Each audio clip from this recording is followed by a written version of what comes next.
hoy muchas personas ven un video de TikTok, ven un reel y creen que ya son expertos sobre un tema, ¿verdad? Y creen que ya saben todo lo que hay que saber sobre ese tema. Y la verdad es que no, las cosas no funcionan así. Primero hay que tener un entendimiento general de la realidad y además hay que profundizar después de eso en las cosas que son importantes.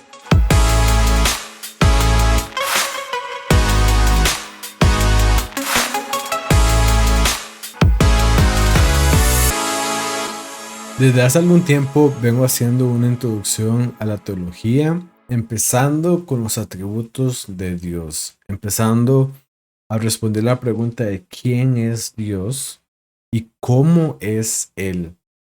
Vimos que los atributos de Dios se pueden dividir de varias formas, pero nosotros los dividimos de acuerdo a los atributos comunicables e incomunicables de Dios, es decir, aquellos que Dios tiene por virtud de ser infinito y que lo distinguen a Él del resto de la creación, y aquellos comunicables en los que Él guarda cierta relación con algunos aspectos de su creación, específicamente con nosotros como seres humanos. Entonces vemos que hay dos categorías de atributos. El primero, nuevamente, los que hacen evidente que Dios es totalmente diferente a su creación, y hay otros atributos en los que Dios se parece un poco o tiene cierta relación con lo que Él ha creado. Hemos terminado de ver la primera categoría y ahora vamos a ir a la segunda categoría, donde empezamos a ver atributos de Dios en los cuales nosotros como seres humanos tenemos cierta relación con Él, y los atributos que vamos a ver a continuación son los que Dios tiene por virtud de ser personal, es decir, porque es un ser personal que tiene voluntad, que tiene emociones y demás. Este atributo que vamos a ver hoy se llama incorporeidad, o en algunas otras ocasiones se lo conoce como la espiritualidad de Dios, es decir, que Dios es espiritual. Y esto quiere decir que Dios no es algo físico, ¿verdad? Dios no tiene un cuerpo material, Dios es espiritual. Como siempre, vamos a empezar a ver las evidencias bíblicas que tenemos, los datos bíblicos al respecto. Vamos a empezar con Juan 4:24, y aquí dice: Dios es espíritu y quienes lo adoran deben hacerlo en espíritu y en verdad. Entonces, nuevamente, primero vemos que Dios es espíritu. Seguidamente vamos a Timoteo 6:16 y nos dice: al único y bendito soberano, Rey de reyes, Señor de señores, al único inmortal que vive en luz inaccesible. Y aquí es lo que quiero resaltar, que dice: a quien nadie ha visto ni puede ver, a Él sea el honor y el poder eternamente. Aquí la Biblia dice que nadie ha visto a Dios ni lo puede ver, ¿verdad? Nos dice que Dios es invisible. Sin embargo, esto no abarca solamente la vista. Aquí, en un sentido más profundo, lo que está diciendo es que Dios no es discernible por medio de los 5 sentidos. No podemos ver a Dios por medio de los sentidos naturales que tenemos. Dios nuevamente no es un objeto físico. Vamos a ir a Timoteo 1:17, que nos dice: al Rey eterno, inmortal, invisible, al único Dios sea honor y gloria por los siglos. Amén. Es decir, nuevamente vemos varias evidencias como nos llevan a decir Dios efectivamente es invisible, no es discernible por medio de los sentidos, es un ser espiritual. El Salmo 18:6 y en adelante dice: en mi angustia invoqué al Señor, clamé a Dios y Él me escuchó desde su templo. Mi clamor llegó a sus oídos. La tierra tembló, se estremeció, se sacudieron los cimientos de los montes, retemblaron a causa de su enojo. Por la nariz echaba humo, por la boca fuego consumidor. Lanzaba carbones encendidos. Rasgando el cielo, descendió pisando sobre los oscuros nubarrones. Montando sobre un querubín, surcó los cielos y se remontó sobre las alas del viento. Ahora aquí tenemos un cambio en que vemos que este salmo, así como otros lugares de la Biblia, nos describen a Dios como si él tuviera un cuerpo. Y más adelante vamos a ver qué pasa con esto, ¿verdad? Y vamos a ver Deuteronomio 4 del 15 al 20, porque es muy interesante cómo vemos que Dios es espíritu, que no tiene un cuerpo físico, pero por otro lado hay versículos que nos describen a Dios como si tuviera un cuerpo. Y de hecho, Deuteronomio 4:15 es donde se le recuerda al pueblo de Israel que no debía hacerse ninguna imagen de Dios, porque si no podía caer a causa de la idolatría. Y esos versículos dicen: el día que el Señor les habló en Horeb, en medio del fuego, ustedes no vieron ninguna figura. Por lo tanto, tengan mucho cuidado de no corromperse haciendo ídolos o figuras que tengan forma o imagen de hombre o mujer, o de animales que caminan sobre la tierra, o de aves que vuelan por el aire, o de reptiles que se arrastran por la tierra, o de peces que viven en las aguas debajo de la tierra. De lo contrario, cuando levanten los ojos y vean todo el ejército del cielo, es decir, el sol, la luna y las estrellas, pueden sentirse tentados a postrarse ante ellos y adorarlos. Estos astros se los ha dado el Señor, el Dios de ustedes, a todas las naciones que están debajo del cielo. Pero ustedes el Señor los tomó y los sacó de Egipto, de ese horno donde se funde el hierro, para que fueran el pueblo de su propiedad como lo son ahora.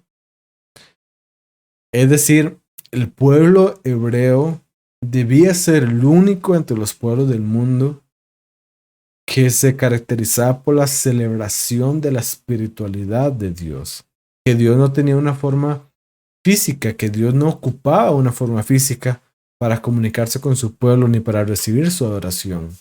Porque de hecho, en el contexto de los pueblos alrededor de Israel, se pensaba que la deidad llegaba y habitaba el ídolo y entonces se le ofrecía sacrificio. Entonces el ídolo era como esa forma en que la deidad y la humanidad podían conectarse. El pueblo hebreo debía ser único entre los pueblos en que podían celebrar, que no ocupaban nada físico, ningún intermediario físico para poder conectar con Dios ni adorarlo a Él. También es interesante que por todo eso que estamos viendo, la Biblia le ordena a Israel que no haga imágenes de Dios.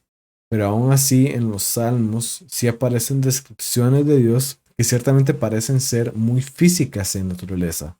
Pareciera, según estas descripciones, que Dios pudiera tener un cuerpo.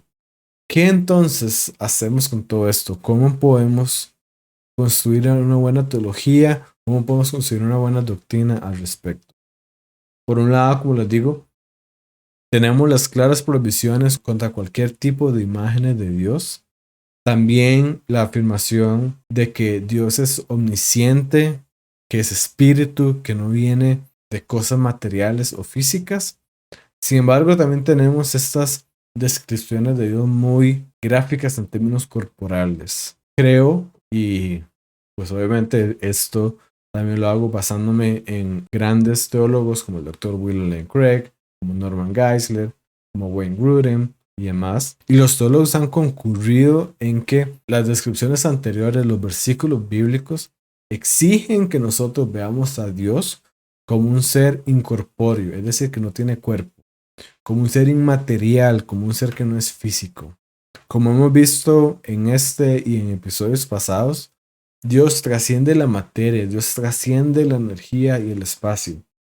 De hecho, dado que Dios es omnipresente, podemos concluir que Él no tiene un cuerpo físico porque no podría estar ubicado en un solo lugar, como tendríamos el caso si Él fuera físico. Por lo tanto, Él no es un objeto material que tenga cuerpo, Él es inmaterial, Él es espiritual. ¿Qué pasa entonces con esas descripciones antropomórficas? Eso quiere decir descripciones que parecieran humanos en términos humanos. ¿Qué hacemos con esas descripciones de Dios?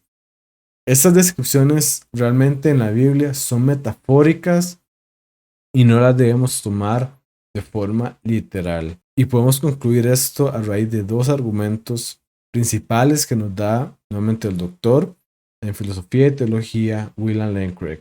El primero es que esas descripciones de Dios como que tuviera un cuerpo en el sentido físico tienen una clara finalidad literaria. Por ejemplo, cuando las escrituras nos hablan del brazo del Señor, están hablando del poder que Dios tiene.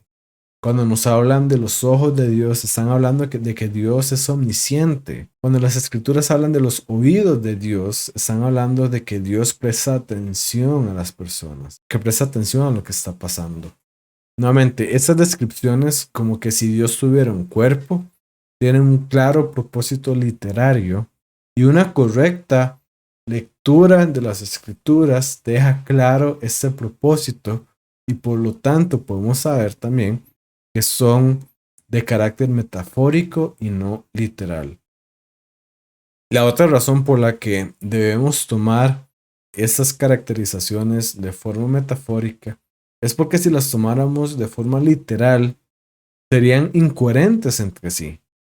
Vemos que tendríamos contradicciones en la naturaleza de Dios si la forma correcta de interpretar esos pasajes fuera de forma literal. En algunos pasajes Dios es descrito como que escupe fuego y esta definitivamente no es la forma de entender a Dios. Además, como mencionaba anteriormente, vimos que Dios es omnipresente, pero si Él tuviera un cuerpo, si Él fuera físico, no podría ser omnipresente porque tendría que estar ubicado en un punto específico del espacio. Entonces, una recapitulación importante de las cosas que hemos visto es que Dios, como es espíritu, Dios no puede ser destruido o contenido o controlado por ninguna criatura. Los seres humanos somos seres físico-espirituales, es decir, tenemos un alma, tenemos un cuerpo, tenemos una parte física y una parte espiritual. Los ángeles son seres completamente espirituales. Aún así, la espiritualidad de Dios es un atributo incomunicable, es decir, que ni los ángeles lo tienen, ni nosotros los seres humanos lo tenemos, en el sentido de que la espiritualidad de Dios es infinita, es increada, y todos los demás seres, todos los demás espíritus son creados y por lo tanto finitos. Nuevamente hay una diferencia muy importante entre Dios y la creación. Hay tres aplicaciones prácticas que quiero resaltar de la incorporeidad de Dios. La primera nos dice que debemos tener un enfoque hacia lo que es espiritual en la vida y no lo que es material.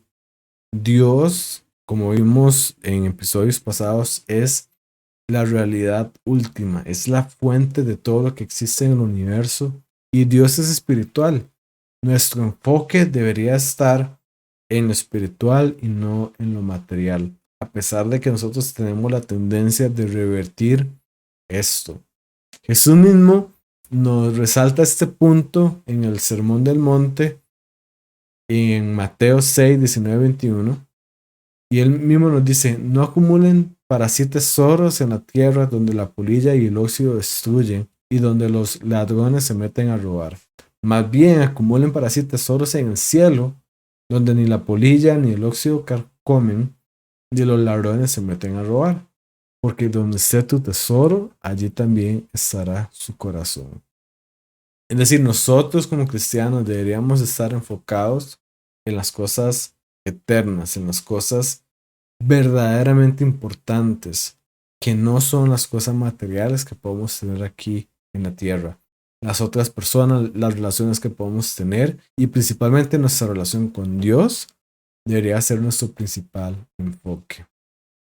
Por otro lado, en los tiempos del Nuevo Testamento y los tiempos de la iglesia primitiva, había una corriente de pensamiento gnóstica que enseñaba que aquello que es espiritual, que es inmaterial, era bueno, mientras que aquello que era material y que era físico era malo. Estas doctrinas recibieron retos muy importantes cuando las doctrinas de la creación y principalmente de la encarnación del Señor se formularon, porque efectivamente si tenemos el concepto de que Dios crea el mundo, Dios no crea algo que es malo. Y principalmente si Jesús mismo se encarna en algo que es físico, no podríamos estar diciendo que esto físico es malo en sí mismo, porque vemos que Jesús mismo se encarnó en algo que es físico. Aún así, a pesar de que esto no es correcto, a pesar de que la espiritualidad de Dios no significa que lo material no sea bueno, no significa que debamos huir de lo material, sí nos recuerda que Dios es diferente a nosotros y el gran camino que Dios ha recorrido para encontrarse con nosotros y con su pueblo. Sí nos recuerda cómo Dios es diferente a nosotros y cómo Dios sobrepasó esas diferencias para encontrarse con nosotros. Y tercer y último punto, el hecho de la incorporeidad de Dios y el hecho que nosotros también tenemos una parte espiritual y que la incorporeidad de Dios es el aspecto fundamental en el universo y no es lo material, implica que nuestras necesidades más importantes no son las físicas, sino son las espirituales. De hecho, Pablo aconsejó a su discípulo Timoteo en la carta justamente a Timoteo, en 1 Timoteo 4, 7 y 8. Él le dijo, más bien, esfuérzate por ser un buen discípulo de Jesucristo. Es verdad que el ejercicio físico ayuda a que todo el cuerpo esté sano, pero es mucho mejor esforzarse por confiar cada vez más en Dios, porque nos hace bien aquí en la tierra y también nos servirá cuando vivamos en el cielo. Esta es una verdad que podemos creer y debemos creer. Aquí Pablo no está diciendo que el ejercicio corporal no tiene valor, ¿verdad? Nuevamente, no estamos diciendo que lo material es malo, pero sí estamos diciendo que nuestra prioridad debe estar en lo espiritual. Nuevamente, el ejercicio corporal es bueno, pero tiene una importancia secundaria a nuestras disciplinas espirituales. Debemos atender nuestras necesidades espirituales y el cuidado de nuestras almas, porque esto va a ser prometedor para la vida venidera. Y esto se ve reflejado en disciplinas espirituales como el orar, como el leer la Biblia, como el crecer intelectualmente en Dios. Y también se ve reflejado en aspectos de que yo tengo que cuidar mi alma, de que tengo que cuidar mis emociones, de que tengo que tener mis tiempos de descanso, de que debo cuidar y hacer lo posible para que yo pueda estar bien. Así que vimos la incorporeidad de Dios, de que Dios es espíritu, de que Dios no es físico, no tiene cuerpo. Dios va más allá, Dios trasciende el espacio. Y este es un atributo muy importante de Dios y que si lo entendemos bien, tiene implicaciones muy profundas para nuestras vidas que las debemos también implementar y tomar en cuenta.